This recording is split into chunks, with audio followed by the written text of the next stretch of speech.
राजा के 3 सवाल। एक था राजा, वह बड़ा समझदार और धुन का पक्का था।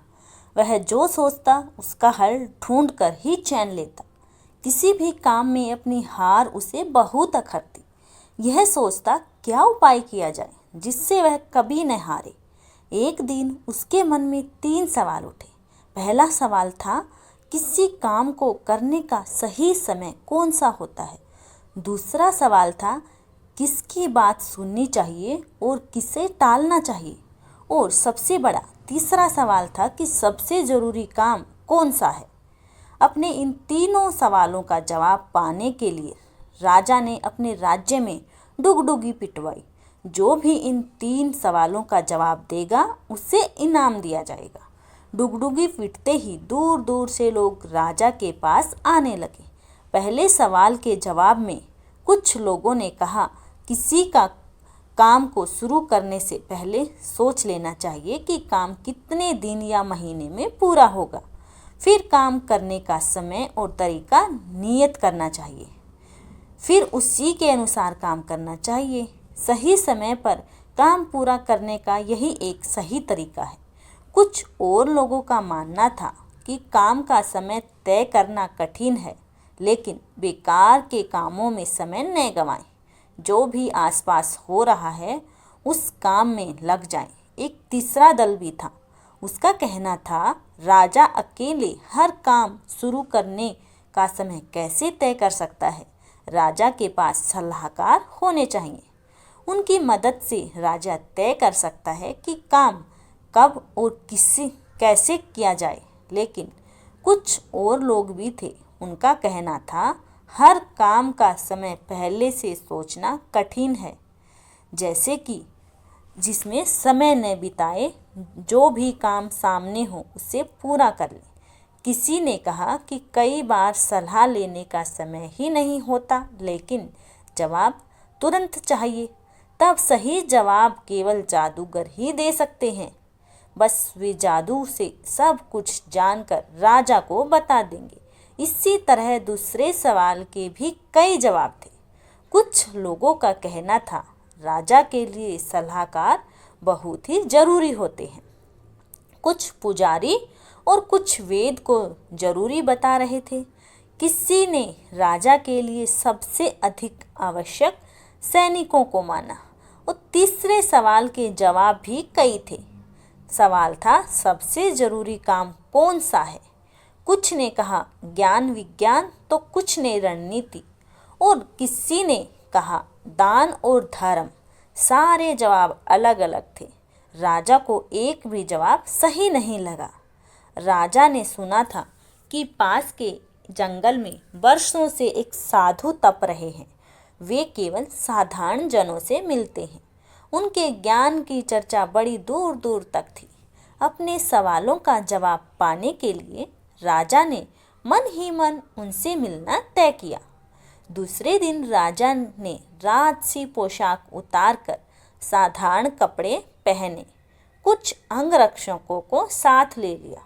घोड़ों पर सवार होकर राजा जंगल की ओर गया। काफी देर बाद पेड़ों के झुरमुट में उस साधु की झोपड़ी दिखाई दी। राजा घोड़े से उतर गया।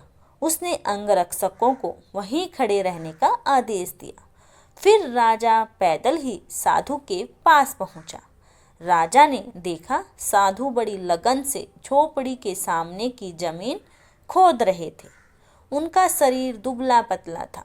कुदाल से खोदते समय वे जोर जोर से सांस ले रहे थे। राजा को पास आते देखकर साधु रुक गए। उन्होंने राजा का अभिवादन किया, फिर अपने काम में लग गए। राजा बोला, मैं आपके पास अपने कुछ सवालों के जवाब पाने की आशा में आया हूँ। मेरा पहला सवाल है कि किसी काम की शुरुआत करने के लिए सही समय कौन सा है। दूसरा, मुझे किन लोगों की ज़रूरत सबसे ज़्यादा है।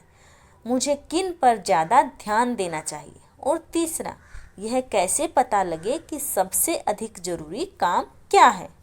मुझे सबसे पहले क्या करना चाहिए। सवाल सुनकर भी साधु ने कोई जवाब नहीं दिया। वे काम में जुटे रहे। राजा कुछ देर चुपचाप खड़ा देखता रहा। साधु कुदाल चलाते, मिट्टी हटाते और हाँफते उठते।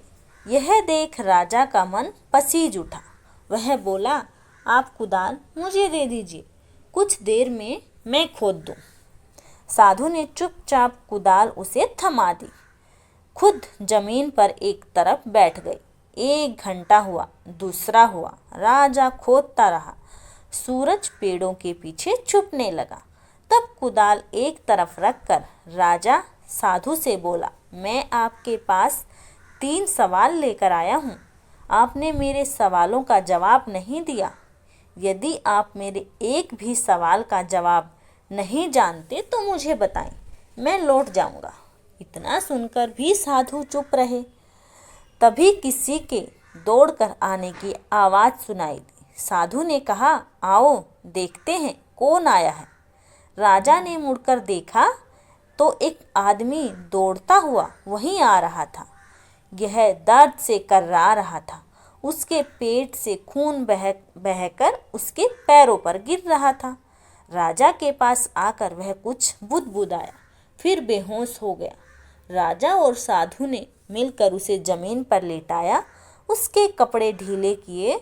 उसके पेट में बहुत बड़ा घाव था। राजा ने उसका घाव धोकर पट्टी की, पर वह पट्टी खून से भर गई। राजा ने फिर से खून साफ किया और दूसरी पट्टी बांधी। 2-3 बार पट्टियां बदली, तब कहीं खून बहना बंद हुआ।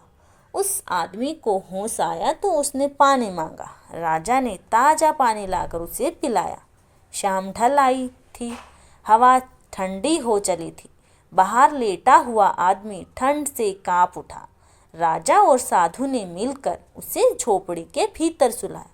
वह आंखें बंद किए चुपचाप बिस्तर पर लेटा रहा। यह सब करते करते राजा बहुत थक गया था। गहरी देहरी पर बैठते ही वह गहरी नींद में सो गया। दूसरे दिन सुबह उसकी आंख खुली। उसे समझ न आया कि वह कहाँ है। सामने लेटा हुआ बीमार आदमी कौन है। वह उसे एकटक देखता रहा। धीमी कमजोर आवाज में उस आदमी ने राजा से कहा, मुझे माफ कर दीजिए। राजा पहले तो अवकचाया, फिर बोला, मैं तुम्हें नहीं जानता। तुम मुझसे माफ़ी क्यों मांग रहे हो? आप मुझे नहीं जानते, मैं आपको जानता हूँ। मैं आपका दुश्मन हूँ। आपने मेरे भाई को फांसी की सज़ा सुनाई थी, उसकी संपत्ति जब्त कर ली थी। मैंने तभी बदला लेने की कसम खाई थी। मुझे मालूम हुआ आप साधु के पास अकेले आए हैं। मैंने सोचा था जब आप वापस लौटेंगे तब मैं आपकी हत्या कर दूंगा, लेकिन पूरा दिन बीतने पर भी आप नहीं लौटे। तब मैं आपको खोजता हुआ इस तरफ आ रहा था। आपके अंगरक्षकों ने मुझे पहचान लिया। उन्होंने मुझे मारने की कोशिश की, पर मैं बच गया। अगर आपने मेरी मरहम पट्टी न की होती तो मैं मर ही गया होता। आपने मेरी जान बचाई है। अगर मैं जीवित बचा और आपने चाहा तो जीवन भर आपकी सेवा करूँगा। अपने बेटों से भी यही कहूँगा, मुझे क्षमा करें। सारी बात सुनकर राजा बहुत खुश हुआ।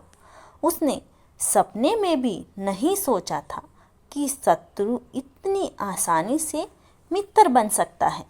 राजा ने उसे माफ़ कर दिया और उसे विश्वास दिलाया कि लौटकर वह उसकी देखभाल का पूरा इंतजाम करेगा।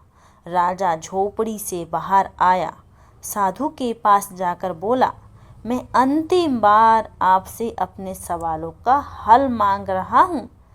साधु घुटने के बल बैठे उन क्यारियों में बीज बो रहे थे जिन्हें कल तैयार किया था। साधु ने सिर उठाकर राजा से कहा, राजन, तुम्हें तुम्हारे सवालों के जवाब मिल चुके हैं। राजा हैरान हुआ। उसने कहा, मैं समझा नहीं। तो साधु बोला, क्या तुम्हें मालूम नहीं? तुम अभी भी समझे नहीं।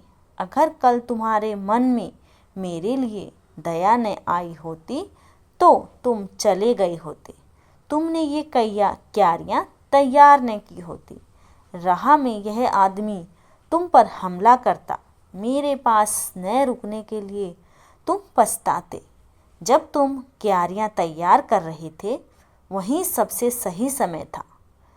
तब सबसे महत्व का आदमी मैं था। उस समय मेरा काम सबसे ज़रूरी काम था। जब वह आदमी दौड़कर हमारे पास आया और हमने उसकी मरहम पट्टी की, वही सबसे सही समय था। अगर तुम उसकी मरहम पट्टी न करते तो वह मर गया होता, इसलिए उस समय वही सबसे महत्व का आदमी था। तुमने उसके लिए जो भी किया उस समय वही तुम्हारा सबसे ज़रूरी काम था। हमेशा याद रखना, सबसे सही समय वही होता है जब तुम्हारे पास किसी भी तरह की शक्ति होती है। सबसे महत्व का आदमी वह होता है जिसके साथ हम होते हैं। कोई नहीं जानता कब क्या होगा। सबसे ज़रूरी काम है आपने सामने संकट में पड़े आदमी की सहायता करना। इसलिए हमें जीवन मिला है, दूसरों के काम आने में ही जीवन की सफलता है। इतना कहकर साधु चुप हो गया। साधु के जवाब सुनकर राजा को संतोष हुआ। राजा ने आदर से उनको प्रणाम किया, फिर उनसे विदा लेकर अपने महल की ओर चल दिए। दोस्तों, ये थे राजा के 3 सवालों के जवाब।